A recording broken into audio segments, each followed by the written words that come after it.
우리 옆에 사람들에게 인사하겠습니다. 단풍보다 더 멋지십니다. 하나님이 사랑하실 줄 믿습니다.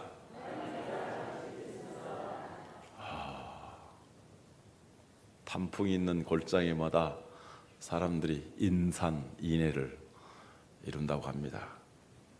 그런데 이렇게 하나님을 예배하는 여러분들이 정말 하나님의 사랑을 받으며 하나님이 존귀하게 여기실 줄로 믿습니다.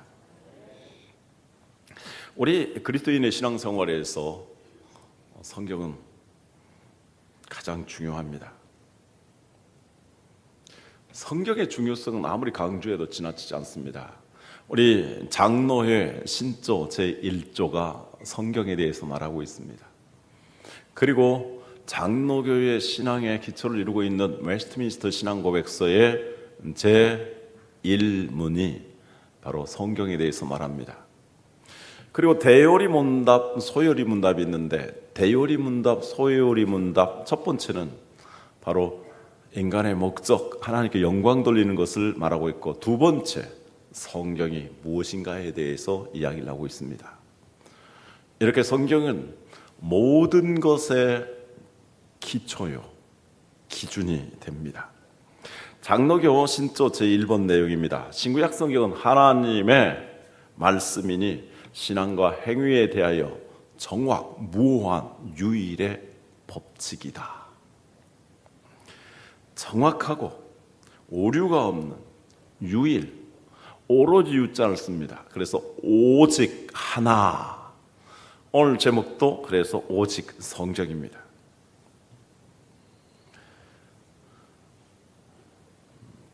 성경은 정말로 중요하고 성경은 정말로 필요한 것입니다.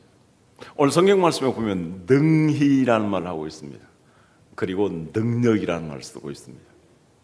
성경이 인간의 구원의 역사와 우리의 삶의 변화와 그리고 인류의 역사를 비춰온, 또 변화시켜온, 이끌어온 위대한 하나님의 말씀입니다. 세상의 유명한 여러 헌장들과 정신들은 이 성경에 기초를 하고 있습니다. 1215년 영국의 마그나 카르타, 1688년 명예혁명에 의한 권리장전, 1710년 프랑스의 인권선언, 1776년 미국의 독립선언서, 그리고 1910년 국제연맹의 헌장, 그리고 1945년 국제연합의 헌장.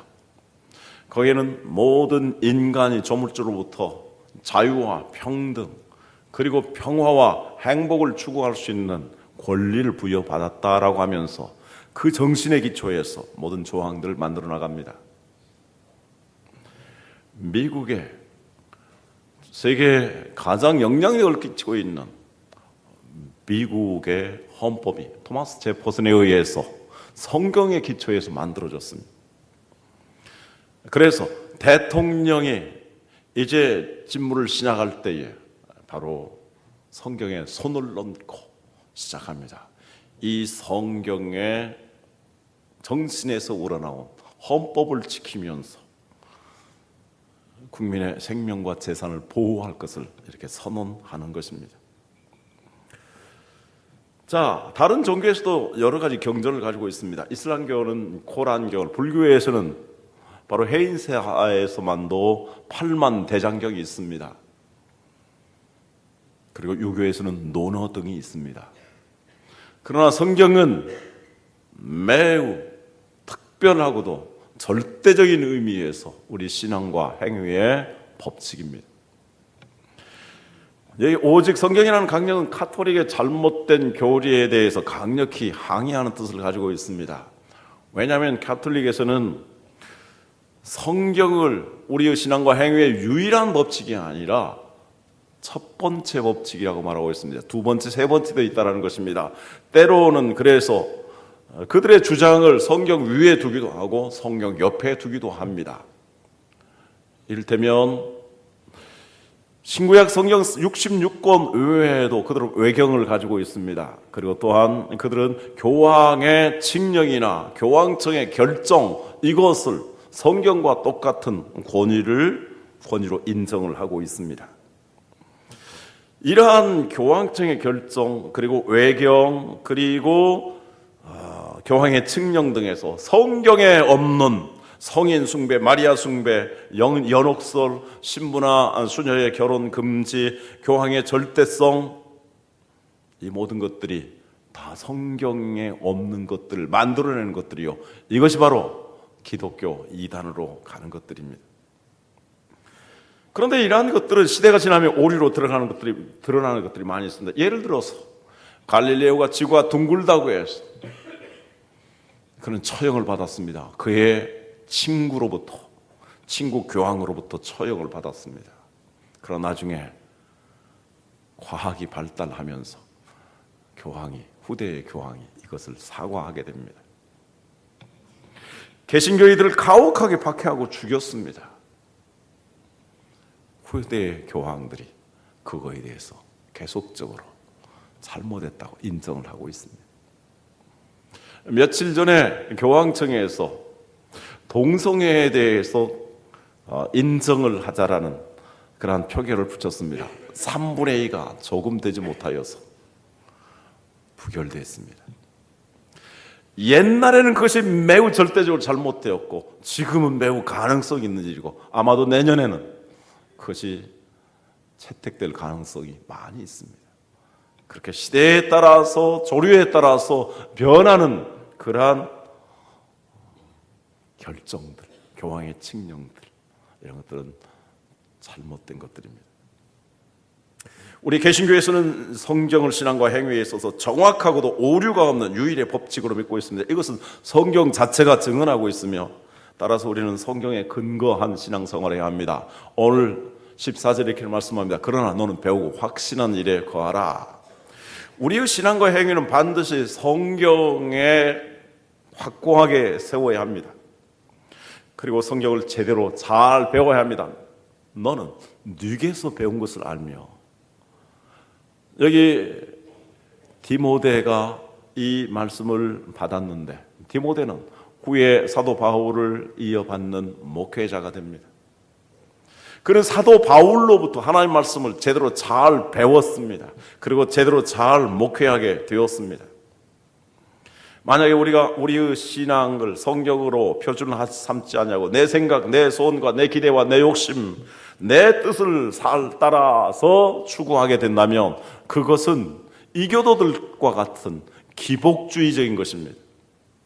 그것이 곧 우상숭배가 될 수 있습니다.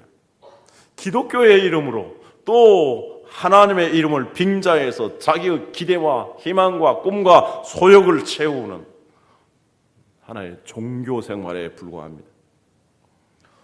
묻고 싶습니다. 우리 성도님들의 신앙은 어디에 기초하고 있습니까? 하나님의 말씀입니까? 우리 성도님들 자신의 어떠한 기대와 꿈과 소망과 욕구들입니까? 이 세상의 풍습과 이 세속적인 가치관, 이 세속적인 성공과 번영, 그것이 오늘 하나님을 예배하는 그리고 말씀을 듣는 우리의 중심인가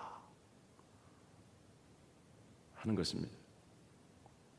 자식 낳아서 공부 잘 시키고 좋은 학교에 들어가서 좋은 직장 다녀서 이제 안정된 가운데서 행복하게 잘 먹고 잘 살아가는 것이, 그것이 우리의 구하는 것이라면 그것은 주님께서 다 이방인들이 구하는 잘못된 것이라고 말씀합니다.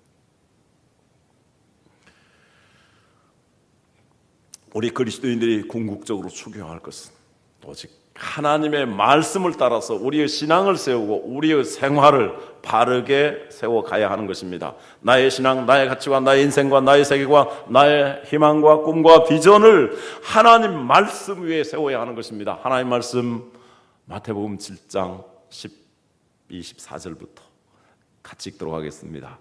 그러므로 누구든지 나의 이 말을 듣고 행하는 자는 그 집을 반석 위에 지은 지혜로운 사람 같으리니 비가 내리고 창수가 나고 바람이 불어 그 집에 부딪히되 무너지지 아니하나니 이는 주추를 반석 위에 놓은 까닭이요 나의 이 말을 듣고 행하지 아니하는 자는 그 집을 모래 위에 지은 어리석은 사람 같으리니 비가 내리고 장수가 나고 바람이 불어 그 집에 부딪힘에 무너져 그 무너짐이 심하니라.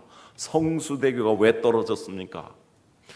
삼풍백화점이 왜 무너지게 되고 세월호가 왜 침몰하게 되었으며 얼마 전에 경기도에서 환풍구가 왜 무너져 내렸습니까? 기초가 잘못됐기 때문입니다. 바르게 세우지 않았기 때문입니다. 우리의 신앙도 하나님 말씀 위에서 바르게 세우지 아니하면 그러한 것이 되고 마는 것입니다. 그래서 우리는 정말 우리의 신앙을 성경에 주목해서 그 성경 말씀 위에 세워야 합니다. 신구약 성경 가운데 오늘 읽은 이 말씀이 성경이 무엇인가에 대해서 가장 포괄적으로 잘 설명하고 있는 말씀입니다. 여기에서는 성경의 주제, 성경의 기원, 성경이 이루는 방법들, 그리고 성경의 목적을 잘 기록하고 있습니다. 이 내용이 너무나 방대하기 때문에 이제 다섯 가지 말씀을 드리고자 합니다. 오늘은 두 가지를 말씀드리고자 합니다. 먼저 성경의 주제입니다. 15절 말씀 같이 읽겠습니다. 15절 말씀입니다. 또 어려서부터 성경을 알았나니 성경은 능히 너로 하여금 그리스도 예수 안에 있는 믿음으로 말미암아 구원에 이르는 지혜가 있게 하느니라. 성경의 주제는 예수 그리스도를 믿는 믿음으로 말미암아 구원에 이르는 지혜를 전하는 것입니다. 성경에는 놀라운 문학이 있습니다. 그래서 이 성경의 문학에 의해서 수많은 문학들이, 세계 문학들이 발전했습니다. 우리나라 사람들이 한글을 깨치고 그리고 문명으로 가는 데 있어서 바로 성경이 매우 중요한 역할을 했습니다. 성경에는 과학적인 사실들도 기록되어 있고 성경에는 놀라운 철학과 사상들이 기록되어 있습니다. 그러나 성경은 그것이 주된 목적이 결코 아닙니다. 성공하고 번영하는 지혜를 교훈하고 있습니다. 재미있는 이야기도 있습니다. 기적적인 사건들도 있습니다. 신비한 예언들도 있습니다. 그러나 이것은 성경의 본질적인 주제가 아닙니다. 오늘날 우리 한국 개신교에 많은 문제점이 있는데 그 문제점의 가장 근본적인 것은 무엇일까요? 수많은 설교학자들과 신학자들과 뜻있는 교역자들이 한결같이 지적하고 있습니다. 오늘 한국교회 강단에서 선포되는 말씀이 세상 이야기가 너무 많고 하나님의 말씀이 별로 없다라는 것입니다. 설교하는 내용들이 구원의 지혜를 말씀하기보다는 유창한 세상의 이야기거리들, 인간의 사상들, 세상에서 성공하고 번영하는 이야기들, 그리고 기적적인 이야기들, 간증들, 신비한 환상을 본 것들, 이러한 이야기들을 많이 하고 있다는 것입니다. 그걸 가리켜 소위 기복주의, 번역의 신학이라고 말합니다. 이번 주에 우리 교단에서 발행한 신문 가운데 칼럼을 제가 참 좋아하는 후배 목사가 썼는데요. 제가 서울에 있을 때에 강도사로서 사역했던 그분입니다. 그 내용을 좀 읽어보겠습니다. 요즘에는 방송이나 인터넷을 통해 설교를 들을 수 있는 기회가 무척 많다. 안타깝게도 수없이 많은 설교들 가운데 본문을 정확하게 이해했다고 인정할 수 있는 것은 어쩌다가 한두 편에 지나지 않는다. 놀랍게도 유명하다고 하는 분들에게서도 그런 모습을 자주 본다. 꼭 성경을 제대로 이해하고 설교에서 깊은 감동을 남겨야 유명한 것만은 아닌가 보다. 성경을 읽긴 읽되 성경에 충실하지 않고 몇 마디 필요한 말들만 인용해서 하고 싶은 말을 한다면 참 편하고 좋을 것 같다. 그러나 주님보다 앞서고 주님의 뜻을 곡해야 한다면 이는 정말로 두려운 일이다. 우리는 하나님의 말씀인 성경에서 예수 그리스도를 찾고 예수 그리스도를 만나야 합니다. 왜 이 성경이 이렇게 기록하고 있을까? 왜 인간의 죄 문제를, 인간의 역사에 이러한 타락한 모습을 기록하고 있는가? 우리 인간들은 죄인들이요, 죄인들이 만들어가는 역사이고, 따라서 우리 인간들은 구원을 받아야 되고, 이 역사는 바꿔져야 된다는 것을 성경은 가르칩니다.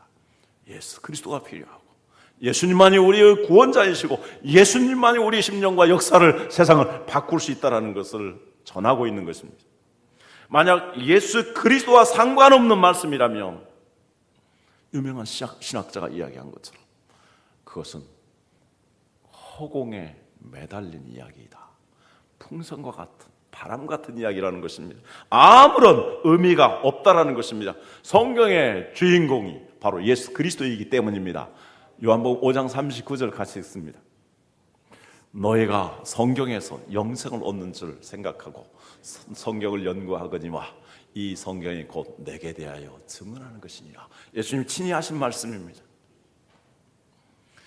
구약의 성경에서도 바로 정말 우리에게 구원자가 필요하고 그 메시아가 오실 것이며 메시아가 이러한 모습으로 오셔서 이렇게 활동하실 것을, 죽으시고 부활하실 것을 전하게 된 것이죠. 신구약 성경 예수님을 증언한 책입니다. 그리고 이 예수님을 믿음으로 우리가 구원받는 진리를 제공합니다.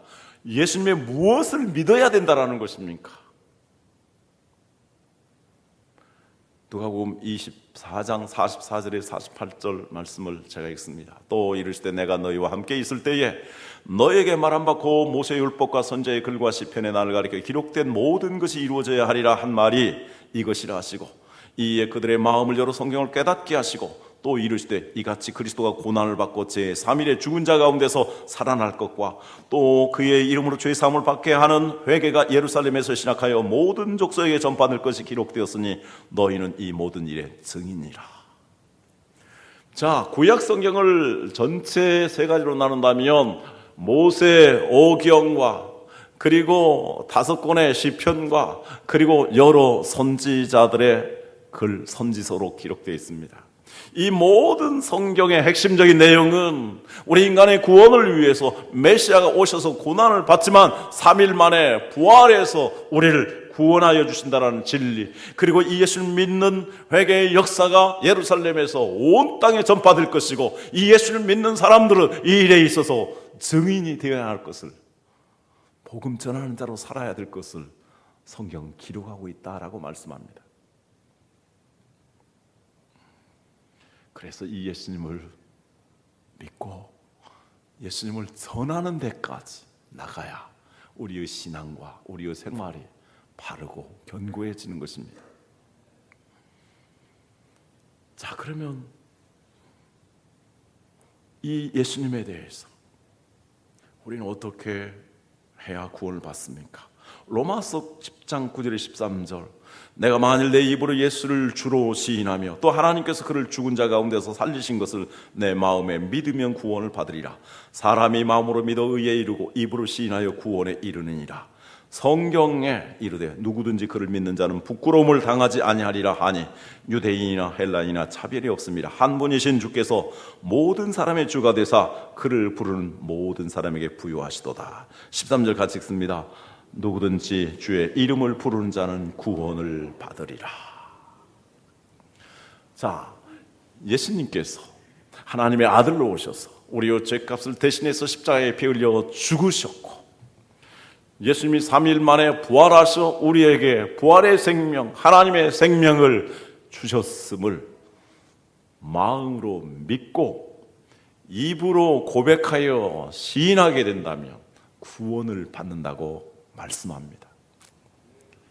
이 구원받지 아니하고 성경에 대한 아주 좋은 이야기들을 다 우리가 사용한다 할지라도 그건 아무런 의미가 없습니다.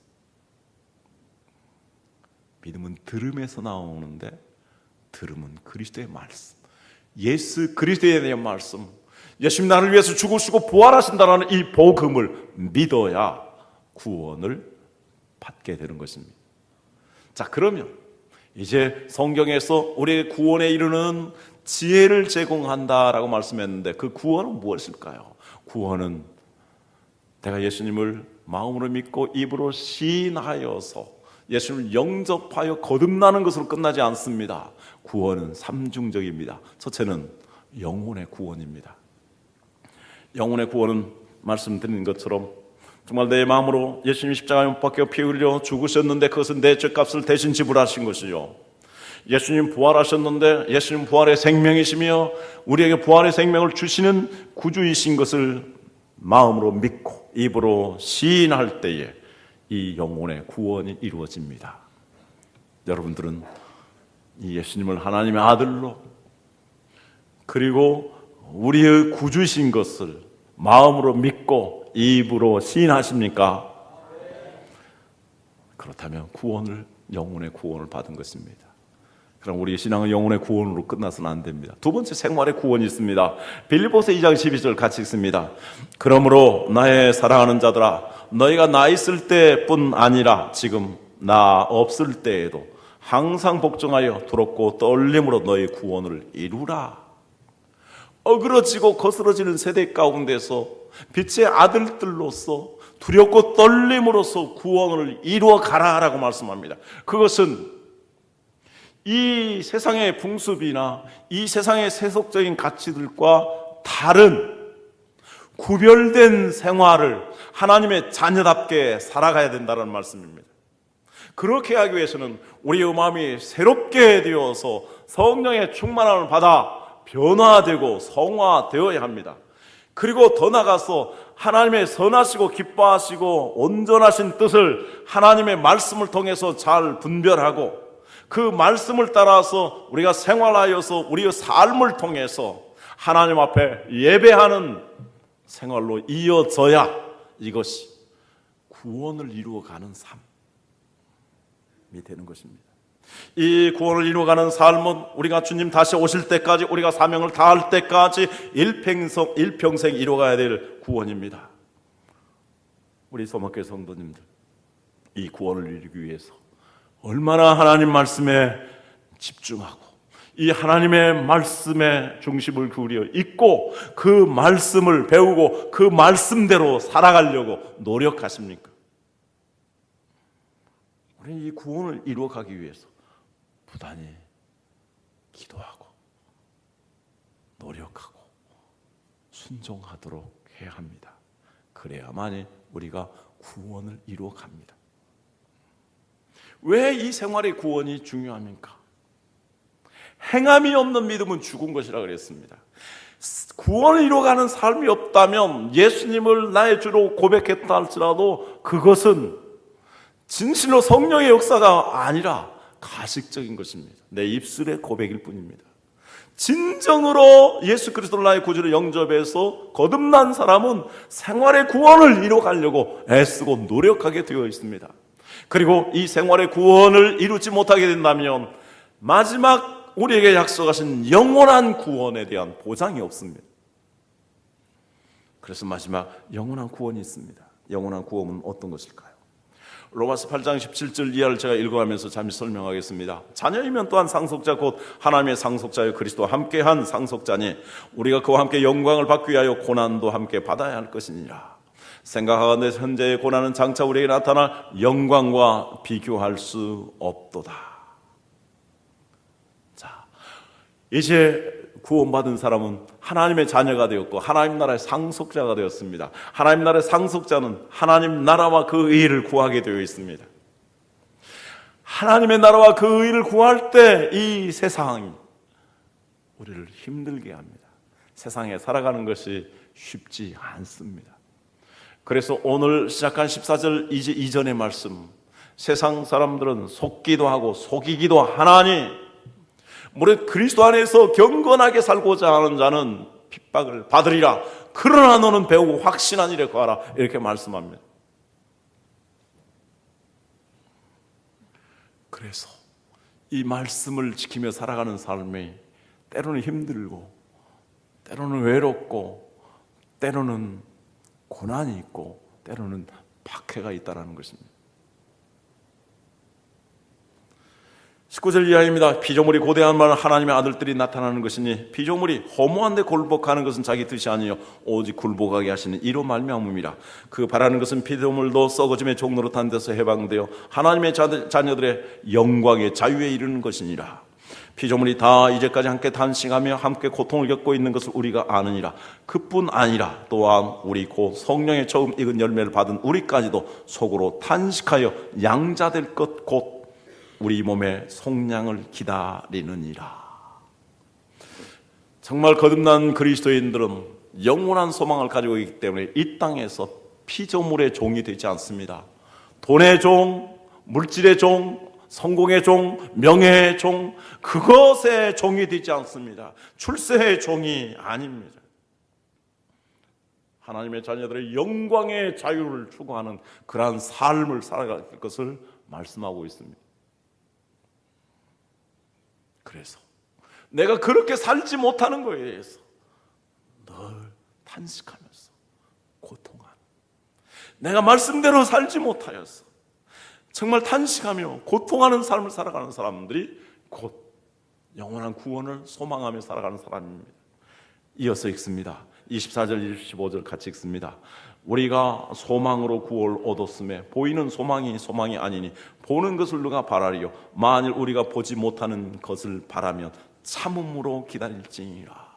이 세상에 보이는 것들, 솔로몬이 구하였던 그 보이는 모든 영광들, 그것이 우리가 추구해야 될 근본적인 소망이 아니고 하나님 나라의 영광스러운 소망, 그 소망을 바라보면서 고난이 있어도 참고 우리 자신이 탄식을 하면서 그 소망을 이루어가기 위해서 몸의 속량, 즉 부활의 몸, 그 하나님 나라에 이를 것을 바라보면서 참고 견디는 사람이 바로 영원한 구원을 얻게 될 것을 말씀합니다.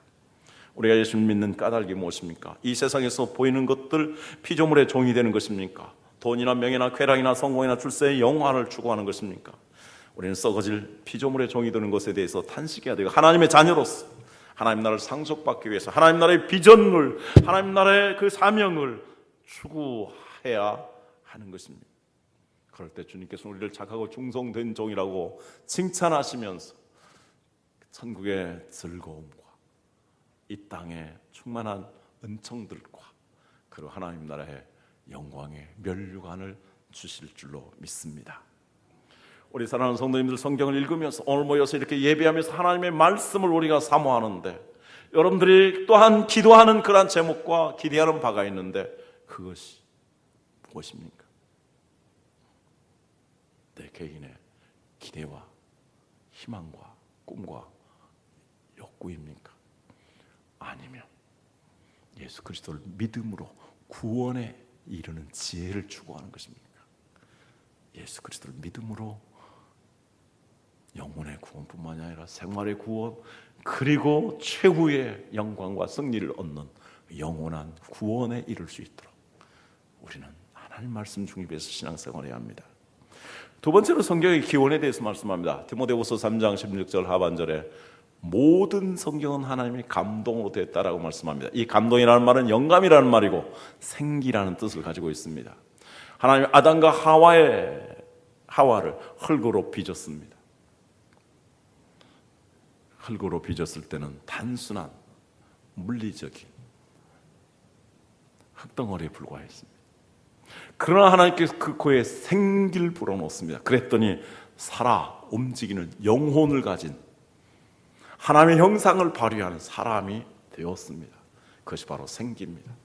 하나님께서 특별한 선지자들과 사도들에게 이 하나님의 영감을 불어넣어서 기록하였더니 이 말씀이 하나님의 말씀이 되었고 절대 불변하는 진리의 말씀이 되었습니다. 이 사실을 베드로는 이렇게 전하고 있습니다. 베드로전서 후서 1장 21절입니다. 제가 읽으면서 잠시 설명합니다. 그러므로 너희가 이것을 알고 이미 있는 진리에 서 있으나 내가 항상 너희에게 생각나게 하려 하노라. 내가 이 장막에 있을 동안에 너희를 일깨워 생각나게 함이 옳은 줄로 여기노니 이는 우리 주 예수 그리스도께서 내게 지시한 것 같이 나도 나의 장막을 벗어날 것이 임박한 줄을 알미라. 내가 힘써 너희로 하여금 내가 떠난 후에라도 어느 때나 이런 것을 생각나게 하려 하노라. 천주교에서는 그들 스스로 베드로를 예수님을 이어받은 초대 교황이라고 말하고 있습니다.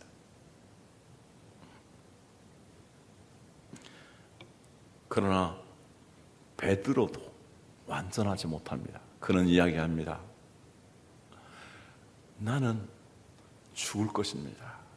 내가 지금 예수님으로부터 들은 것과 배운 것들을 또 본 것을 이렇게 전하며 가르치는데 만약에 내가 죽게 된다면 여러분들이 직접 그 말씀을 듣기가 어려울 것입니다.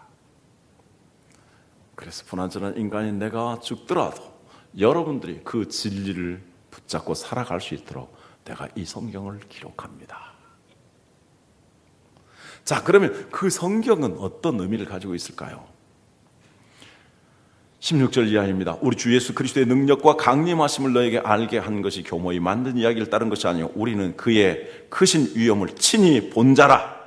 지극히 큰 영광 중에서 이러한 소리가 그에게 나기를 이는 내 사랑하는 아들이요 내 기뻐하는 자라 하실 때에 그가 하나님 아버지께 존귀와 영광을 받으셨느니라. 이 소리는 우리가 그와 함께 거룩한 산에 있을 때 하늘로부터 난 것을 들은 것이라. 또 우리에게는 더 확실한 예언이 있어 어두운 데를 비추는 등불과 같으니 날이 새어 샛별이 너희 마음에 떠오르기까지 너희가 이것을 주의하는 것이 옳으니라. 베드로는 어느 날 예수님과 함께 산에 올라갔습니다. 근데 호련히 예수님께서 부활하신 모습으로 신령한 모습으로 변화되었습니다. 그 산을 변화산이라고 합니다. 그래서 예수님과 함께 있어 그 예수님 말씀을 들었습니다. 그는 그러나 이 땅에서 예수님 초막 3개를 지어서 예수님과 엘리야와 모세와 함께 우리 같이 살았으면 영원히 이 땅에 살았으면 좋겠습니다. 그때 하늘에서 하나님께서 말씀하십니다. 이는 내 사랑하는 자요 내 기뻐하는 자니 너희는 저의 말을 들으라. 나는 이렇게 친히 예수님 말씀을 들었고 예수님을 본 사람이고 주님의 부활하심을 목격하고 동행했던 사람입니다. 내가 이것을 여러분들에게 가르치고 전하고 이것을 간증하는데 이거보다 더 확실한 예언이 있습니다. 내 간증, 내 이야기는 시간이 지나면 사라질 것입니다.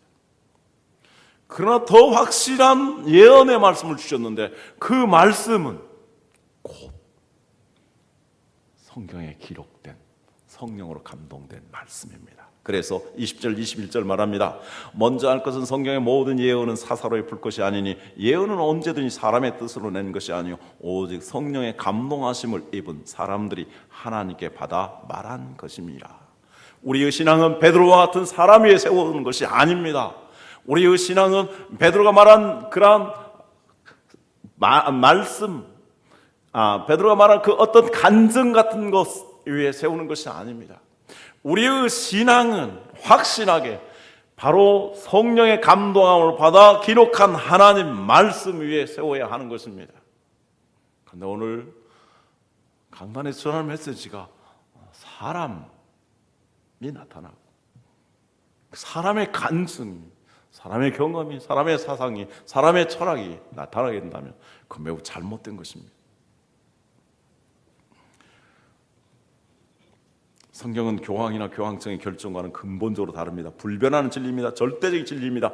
영원한 진리입니다. 왜냐하면 하나님께서 특별한 구약의 선지자들과 사도들에게 영감을 주셨기 때문에 성경은 절대적인 권위를 가지고 있기 때문입니다.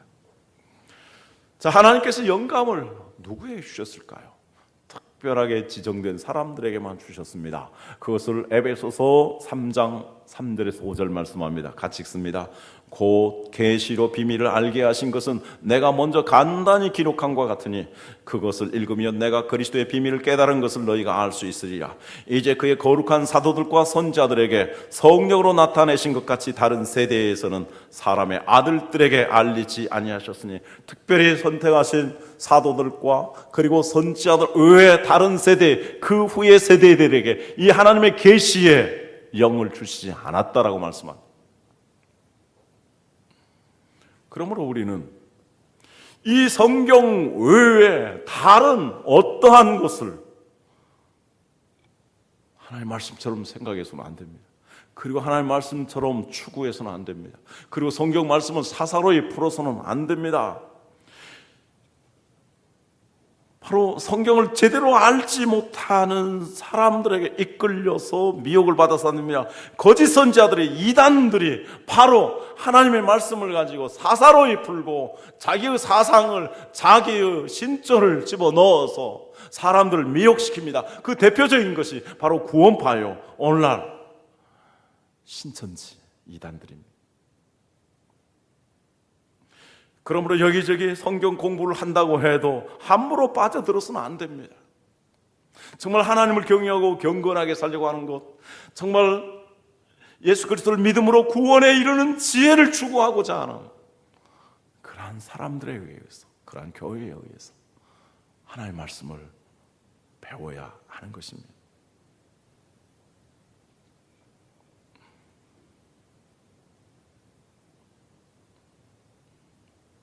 그런데 오늘날도 그런 사람들이 있습니다. 그런 미혹을 받습니다. 그럼 어떻게 해야 할까요? 구약 성경은 이렇게 말하고 있습니다. 신명기 13장 1절 이하입니다. 너희 중에 선지자나 꿈꾸는 자가 일어나서 기적과 이적과 기사를 내게 보이고 그가 내게 말한 그 이적과 기사가 이루어지고 너희가 알지 못하던 다른 신들을 우리가 따라 섬기고자 말할지라도 너는 그 선지자나 꿈꾸는 자의 말을 청조하지 말라. 이는 너희 하나님 여호와께서 너희가 마음을 다하고 뜻을 다하여 너희 하나님 여호와를 사랑하는 여부를 알려하사 너희를 시험하심이니라. 자, 기가 막힌 달변가들이 있습니다. 이단들이 있습니다. 거짓 선지자들이 있습니다. 정말 기가 막힌 말도 잘합니다. 인간들에게 이성적으로 잘 이해할 수 있도록 이게 성경을 풀이해 줍니다. 비유풀이를 합니다. 쏙쏙 들어오는 것 같습니다. 그리고 막 번성을 해서 그곳에 가면 그것이 천국인 것처럼 착각하게 만듭니다. 왜 거기에 빠져들어갑니까? 성경에 대한 지적인 호기심과 자기 자신의 꿈과 기대와 열망들, 그것을 채우려고 따라다니기 때문입니다. 마음을 다하고 뜻을 다하고 성품을 다하여 하나님을 사랑하는 마음을 가지고 있으며 내가 하나님의 말씀대로 살지 못하는 것이 정말 탄식할 일이고, 그래서 말씀대로 살려고 기도하고 그 말씀대로 순종하려고 해야 하는데 그렇지 못할 때 이러한 잘못된 것에 빠져들어갑니다. 이러한 사람들에 대해서 어떻게 하라고 말씀합니까? 5절 이하의 말씀이 있습니다. 그런 선자나 꿈꾸는 자는 죽이라. 이는 그가 너희를 애굽 땅에서 인도하여 내시며 종되었던 집에서 속량하신 너희 하나님 여호와께 배반하게 하려 하며 너희 하나님 여호와께서 내게 행하라 명령하신 도에서 너를 꿰어내려고 말하였습니다. 너는 이같이 하여 너희 중에서 악을 제할지니라. 마음이 급해서요. 끝부분만 읽도록 하겠습니다. 9절 말씀, 8절 말씀 보면 너는 그를 따르지 말며 듣지 말며 긍휼히 여기지 말며 애석히 여기지 말며 덮어 숨기지 말고 너는 용서 없이 그를 죽이되 죽일 때에 내가 먼저 그에게 손을 대고 후에 뭇 백성이 손을 대라. 그는 애굽 땅 종되었던 집에서 너를 인도하여 내신 내 하나님 여호와에게서 너를 꿰어 떠나게 하려 한 자이니 너는 돌로 쳐 죽이라. 하나님의 말씀에 기초하지 아니한 이 거짓 선지자들, 이단들, 이것을 단호하게 끊어야 될 것을 하나님 말씀합니다. 그래서 우리는 하나님 말씀 위에 우리의 신앙을 바르게 세워야 하는 것입니다.